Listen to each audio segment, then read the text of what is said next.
Back live with Congressman George Santos. Today, Donald Trump turned himself in Fulton County, Georgia. There is a mugshot that has just been released of Donald Trump. Considering your situation, you have sympathy for Donald Trump? I have sympathy for this country, Dan, and this is tearing this country apart.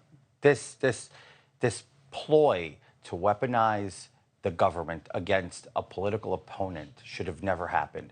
This starts dangerous precedent for the rest of the history of our country. This is the beginning of the end, in my opinion. The fact that we have a mugshot of the former president of the United States as he's running for re-election should really send a chilling effect down the spine of every single American tonight at home. This is what the Democrats, who are more activists than DAs, campaigned on, and they're delivering on their campaign promises. You don't think he did anything wrong? Look, innocent until proven guilty. Well, that's true, but I think he's innocent.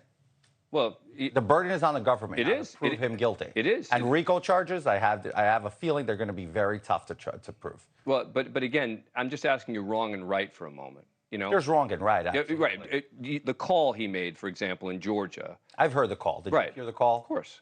I didn't see the call as an intimidation. Really? I didn't, no. Just like I didn't think the Ukraine call was an intimidation, right? Yeah. But you know what I think was an intimidation? When Joe Biden threatened the prosecutor in Ukraine to be fired, or else he would withhold funding and aid. Well, that was clearly a threat, but that was a threat that Obama and the EU and everyone else wanted in connection. You mentioned Ukraine.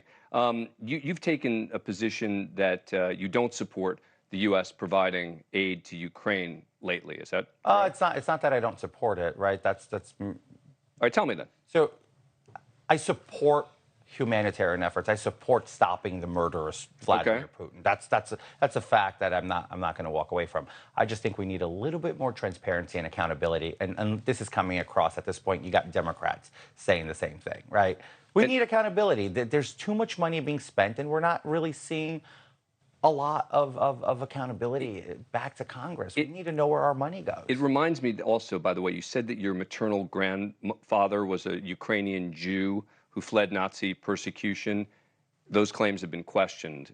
Was that true? Soon to be announced some very interesting, revealing things. But yes, those are true. It is true. Yes. That was your grandfather. And I will definitely be having fun with that. In what sense? Watch the news in the next couple of weeks. It's going to be fun. Is Grandpa alive? No, Grandpa's okay, all right. I was going to say, that would be quite a reveal. Look, suddenly Grandpa's going to show up and say, yes, I'm a Jew, I'm Santos's grandfather. No? All right. No, that's not the case. Let me ask you sort of a big picture question as we kind of wrap this up. There's a lot of lies that you've told, right? That are confirmed. Allegedly. I've admitted college. I've admitted. Yeah, right. Anything associated to college, I guess. Yeah, sure. Go ahead. Right. Well, I mean, look, the things, without getting into the ones that you dispute, right? I mean, I put together a list of the things I don't think you challenge, right? That you attended a fancy prep school in New York, that you graduated from Baruch, that you played Division I volleyball, you worked for Goldman Sachs, you denied involvement in a check fraud case in Brazil, you later admitted guilt, et cetera. I mean, these are all things where you've admitted that you lied, right?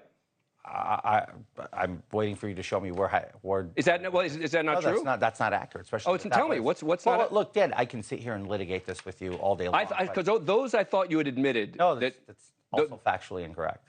Okay, so yeah, I'm not going to go through each one of the, but some of them you lied about. I said I did it on national television. Yeah. I specifically college. I came very clean about that. Right, and so I guess the question becomes, when you've lied about those things and the charges you're facing involve lies, there are going to be people saying, where there's smoke, there's fire. Okay. Sure. This guy admits he's lied about all this other stuff.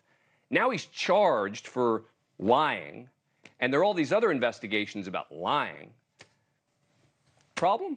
Sure. I think if I get reelected, I become chairman of the Foreign Affairs Committees, just like my good friend in New Jersey, the senator, who is also under a besiege of investigations for lying. Senator Menendez is under investigation, but he's not charged. He's in leadership. But look, I've covered Senator Menendez's legal problems, but he got charged. He actually went to trial, and they weren't able to convict him. And you're going to get the same opportunity. Democrats are the only people in America who beat the DOJ. It's incredible. Thank you for watching. Go to newsnationnow.com to find NewsNation on your cable provider. And don't forget to click the red subscribe button below to get more of NewsNation's fact-driven, unbiased coverage.